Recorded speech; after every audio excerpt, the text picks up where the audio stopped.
नमस्कार मित्रों, मैं काल परिमाण की अगली कड़ी के साथ आपकी सेवा में उपस्थित हूँ। आज हम काल परिमाण के कुछ और विषयों पर चर्चा करेंगे।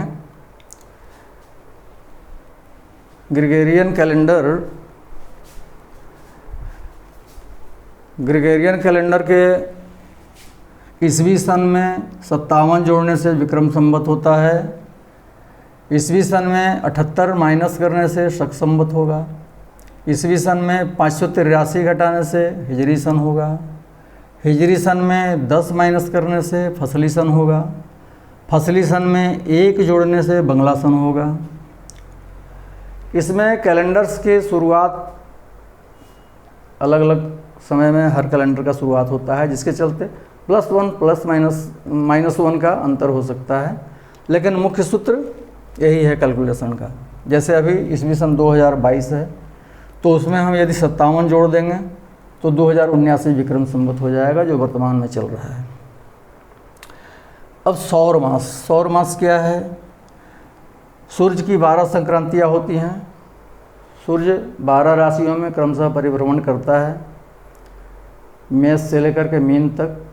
राशियों की और नक्षत्रों की चर्चा हम बाद में करेंगे, जिसमें पूरी जानकारी इसकी दी जाएगी। तो जब एक संक्रांति से दूसरी संक्रांति तक एक मास सौर मास होता है।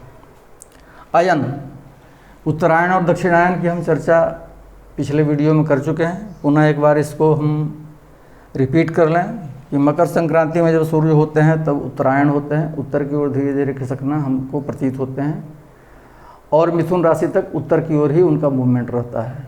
और जब कर्क राशि में उनका प्रवेश होता है तो वहाँ से फिर दक्षिण की ओर उनका मूवमेंट शुरू होता है, तो उसको हम दक्षिणायन बोलते हैं। गोल उत्तर गोल और दक्षिण गोल 2 होते हैं।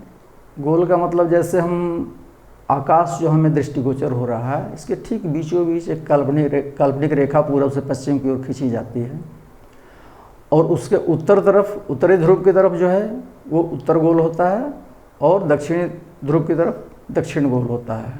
2 पार्ट में ये गोलार्ध जो है सो खगोल को बांट दिया जाता है। तो जब सूर्य उत्तर गोल में रहते हैं, मध्य रेखा से उत्तर की तरफ अवस्थित होते हैं, तो उसको उत्तर गोल बोलते हैं, और दक्षिण की ओर को हम दक्षिण गोल बोलते हैं। तो सूर्य जब मेष राशि से कन्या राशि तक होते हैं तो उत्तर गोल में अवस्थित होते हैं, और जब तुला राशि से मीन राशि तक होते हैं तो दक्षिण गोल में अवस्थित होते हैं। तिथि एक मास में 30 तिथियाँ होती हैं। 15 तिथियाँ कृष्ण पक्ष में और 15 तिथियाँ शुक्ल पक्ष में। प्रतिपदा, द्वितीया, तृतीया, चतुर्थी, पंचमी, षष्ठी, सप्तमी, अष्टमी, नवमी, दशमी, एकादशी, द्वादशी, त्रयोदशी, चतुर्दशी और अमावस्या, ये कृष्ण पक्ष की तिथियाँ होंगी। उसी तरह से शुक्ल पक्ष में भी प्रतिपदा से लेकर के पूर्णिमा तक 15 तिथियाँ होती हैं। अमावस्या और पूर्णिमा का 2 नाम और है जो ज्योतिषियों के लिए प्रयुक्त करने में काम आता है। जैसे चतुर्दशी युक्त अमावस्या को हम सिनी वाली अमावस्या बोलते हैं, और प्रतिपदा युक्त अमावस्या जो होती है उसको कुहू अमावस्या बोलते हैं।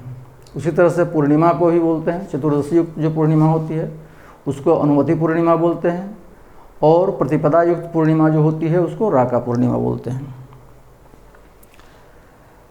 अंग्रेजी तिथि और दिन जो है ये हम जानते हैं मध्यरात्रि से मध्यरात्रि तक होते हैं। मध्यरात्रि के बाद तिथि भी बदल जाती है अंग्रेजी की, और दिन भी बदल जाते हैं, परंतु हिंदी में वैसी बात नहीं है।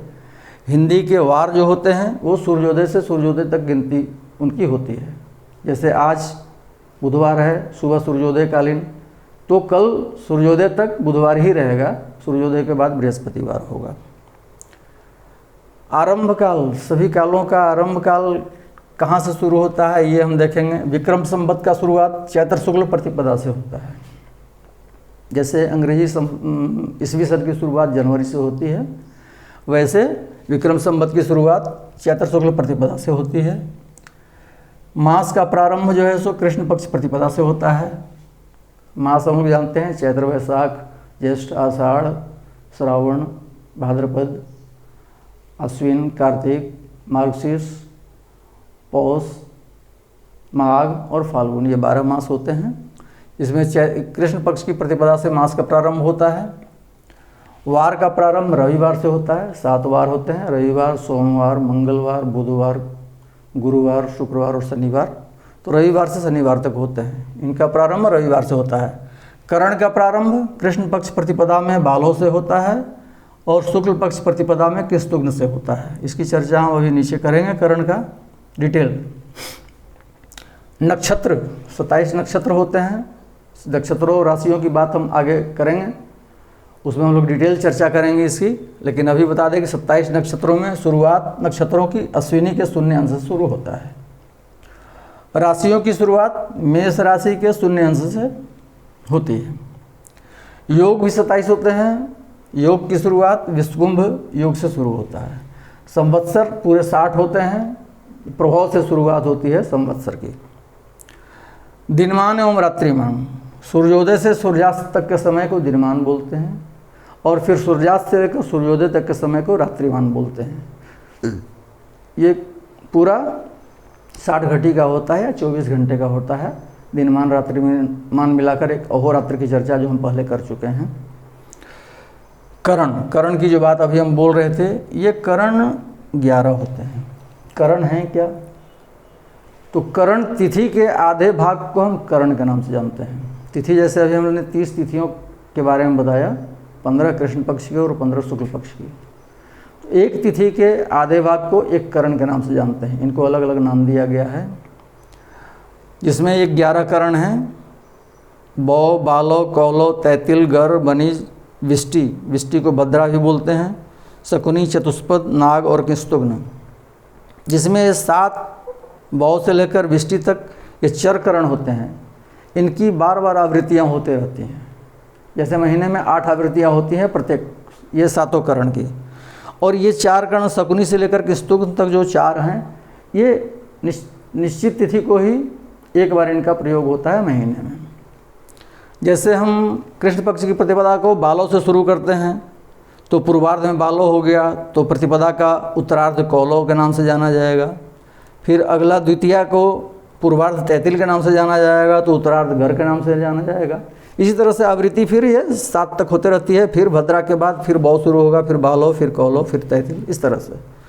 लेकिन जब कृष्ण पक्ष की चतुर्दशी का उत्तरार्ध जब आता है, तो वहाँ पे शकुनी, कृष्ण पक्ष की चतुर्दशी के उत्तरार्ध को हम शकुनी के नाम से जानते हैं, इसको ध्यान दीजिएगा।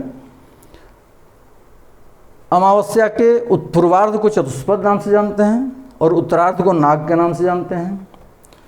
और शुक्ल पक्ष की प्रतिपदा को किस्तुग्न के नाम से जानते हैं, पूर्वार्ध को, जो हम यहाँ पे बताया आपको कि शुक्ल पक्ष की प्रतिपदा शुरू होती है किस्तुग्न से। तो शुक्ल पक्ष की प्रतिपदा में किस्तुग्न का प्रयोग होता है। और फिर उत्तरार्ध में जो है सो बौ, फिर द्वितीया के पूर्वार्ध में बालो, उत्तरार्ध में कौलो, इस तरह से फिर रिपीटेडली वो चलता है। तो ये करण हो गए, इसलिए इनका चूँकि बार बार रिपीटेशन होता है, इसलिए इनको 4 करण कहा गया है। और ये 4 महीने में एक ही बार प्रयुक्त होते हैं, इसलिए इनका स्थिर करण की संज्ञा दी गई है इनको। आगे हम लोग कुछ शब्द हैं जिनका उपयोग ज्योतिषियों को बार बार करना पड़ता है, चाहे हर जगह प्रयुक्त होता है, उसके बारे में जानकारी प्राप्त करते हैं। प्रातः काल का समय जो है, सूर्योदय से 2 घटी पूर्व, माने 48 मिनट पूर्व के समय को प्रातः काल बोलते हैं। अरुणोदय, सूर्योदय से 1 घंटा 12 मिनट मतलब 3 घटी पूर्व को अरुणोदय काल बोलते हैं। उषा काल, सूर्योदय से 2 घंटा मतलब 5 घटी पूर्व के समय को उषा काल बोलते हैं। अभिजीत काल, मध्याह्न से 1 घटी पूर्व और 1 घटी बाद को अभिजीत काल बोलते हैं, मतलब 24 मिनट पूर्व और 24 मिनट बाद के समय को अभिजीत काल बोलते हैं। उसको हम कुतब काल भी बोलते हैं, जो श्राद्ध के समय में जैसे कुतब काल का प्रयोग होता है कि कुतब में ही श्राद्ध किया जाता है। प्रदोष काल, सूर्यास्त से 48 मिनट मतलब 2 घंटे बाद तक के समय को प्रदोष काल बोलते हैं। गोधूली काल, सूर्यास्त से 1 घटी पहले और 1 घटी बाद तक के समय को गोधूली काल बोलते हैं। अब ये कुछ काल का निर्धारण किया गया है जो प्रतिदिन दिन के हिसाब से कुछ अशुभ काल होते हैं, मानते हैं लोग, यात्रा वगैरह चाहे अन्य कार्यों में इनकी वर्जना करते हैं, इनका त्याग करते हैं। वो है राहु काल, गुलिक काल और यमगंड काल।